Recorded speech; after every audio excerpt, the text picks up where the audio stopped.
Agentët e Byros Kombëtare të Hetimit në drejtimin e strukturës së posaçme kundër korrupsionit dhe krimit të organizuar dhe me vendim të gjykatës kanë ushtruar kontrolle pas ditën e 20 majit në Bashkinë e Klosit.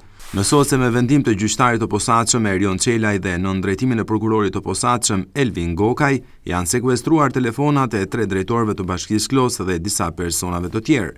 Sipas burimeve, veç telefonave mësohet se janë sekuestruar edhe kompjuteret e 3 zyrtarëve.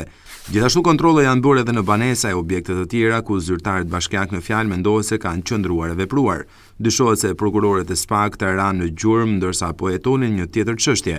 Në komunikime telefonike këta zyrtarë dyshohet se kanë kryer biseda që përbëjnë krime zgjedhore.